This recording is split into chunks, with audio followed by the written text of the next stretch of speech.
चलिए स्टूडेंट, आज हम लोग पढ़ने वाले हैं पेशी उत्तक का दूसरा प्रकार। और पेशी उत्तक का दूसरा प्रकार होता है बाबू अरेखित या अनैच्छिक पेशियां।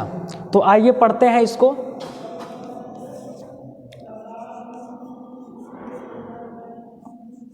अरेखित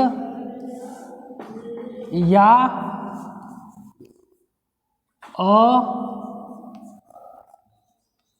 अनैच्छिक पेशियां, इसको इंग्लिश में कहते हैं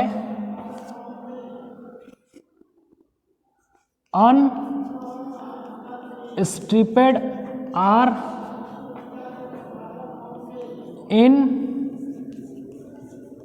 इनवॉलंटरी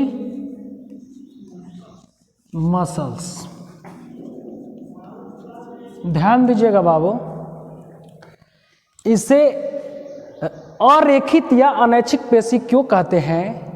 क्योंकि इसकी जो उत्तक होती है, यानी कि इस उत्तक की जो कोशिकाएं, यानी कि जो फाइबर लाइक स्ट्रक्चर जो इसकी संरचनाएं होती हैं, एज लाइक, ध्यान दीजिएगा बाबू, इसमें किसी भी प्रकार का रेखा नहीं पाया जाता है बाबू। इसके अंदर किसी भी प्रकार का रेखा नहीं पाया जाता है, इस कारण हम इसे अरेखित पेशी कहते हैं। रही बात की अनैच्छिक पेशी क्यों कहते हैं?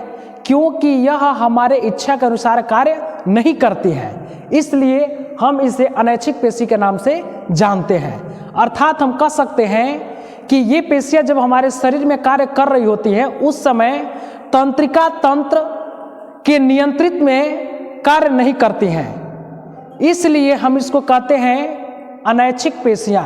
अर्थात जब हमारे शरीर में ये काम कर रहा होता है, उस पीरियड में इसका संबंध तंत्रिका तंत्र से नहीं होता है। ठीक है ना?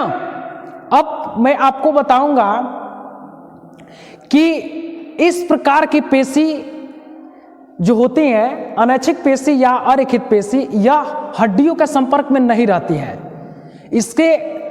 ये केवल किससे संबंध रखती हैं? ये केवल आंतरिक अंग की जो नलिका जैसी संरचनाएं जो होती हैं, अंग होती हैं, उसकी भित्तियों से संपर्क में रहती हैं, यानी कि उसकी भित्ति का निर्माण करती हैं। ये जैसे हमारे अंतरांग अंग हो गए, उसको बनाने का कार्य करती है, उसके भित्तियों को बनाने का कार्य करती हैं, और उसी से अंतरांग बने भी होते हैं जो इच्छा के अनुसार कार्य नहीं करते हैं। अब मैं आपको बताऊंगा कि कौन कौन सा ऐसा अंग है जिसमें पाया जाता है। ठीक है ना? मैं रेखित पेशी में बताया था कि किसमें रेखित पेशियां पाई जाती है जो इच्छा के अनुसार कार्य करती हैं, और किसमें नहीं पाई जाती है जो इच्छा के अनुसार कार्य नहीं करती हैं। तो ये उन अंगों में पाई जाती हैं जो हमारी इच्छा के अनुसार कार्य नहीं करती हैं, जैसे आहार नाल, श्वास नाल, आहार नाल, एलिमेंट्री कैनाल, एलिमेंट्री कैनाल, आहार नाल। ठीक है ना? दूसरा होता है बाबू रिस्पायरेटरी सिस्टम, जैसे कि जो हमारी श्वास नली है वो हो जाएगा, तो श्वास नली भी हो जाएगा, इसके साथ साथ पित्ताशय भी हो जाएगा, जिसको हम कहते हैं गॉल ब्लैडर के नाम से भी जानते हैं। ठीक है ना? तो जहां पित्त का सेक्रेशन किया जाता है, जहां पित्त लीवर के ऊपर पाया जाता है, एक थैली जैसी संरचना होती है, वो लीवर के ऊपर होती है बाबू। ठीक है ना? तो यहाँ पे जो लीवर के ऊपर पाई जाती हैं, ये पित्ताशय, ठीक है ना, पित्ताशय, ये इसी की बनी होती है, ये इच्छा के अनुसार कार्य नहीं करती हैं। ठीक है ना? इसी तरह से जो पुरुषों में जो शिश्न होता है, जिसको पेनिस के नाम से जानते हैं, ठीक है ना, इंग्लिश में पेनिस के नाम से जानते हैं बाबू, इसको पेनिस के नाम से जानते हैं, शिश्न।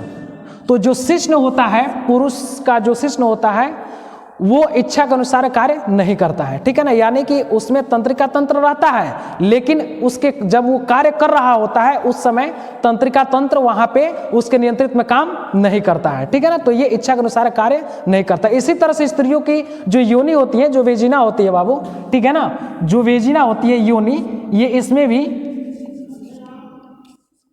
जो वेजिना पाई जाती हैं, इसमें भी ये पेशियां उपस्थित होती हैं। अरेखित या अनैच्छिक पेशी उपस्थित इच्छा के अनुसार कार्य नहीं करती हैं।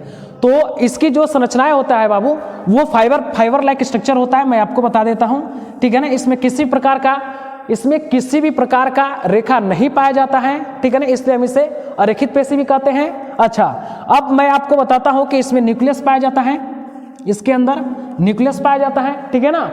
और एक चीज और है कि इसके जो अंदर जो प्लाज्मा होता है, जो इसके अंदर जो प्लाज्मा होता है, ठीक है ना, जो प्लाज्मा होता है बाबू, उसको कहते हैं हम सार्कोप्लाज्मा, सार्कोप्लाज्मा के नाम से जानते हैं, ठीक है ना।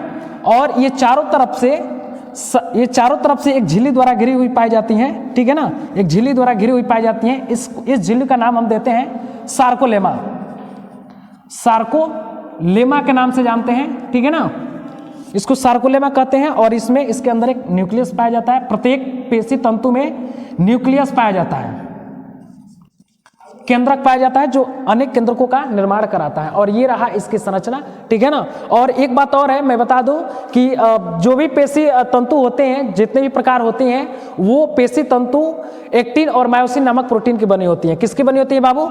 एक्टिन और मायोसिन नामक प्रोटीन की बनी होती हैं, ठीक है ना, ये नामक प्रोटीन की बनी होती हैं। आई होप कि आपको अनैच्छिक पेशी समझ में आ गया होगा, ठीक है ना।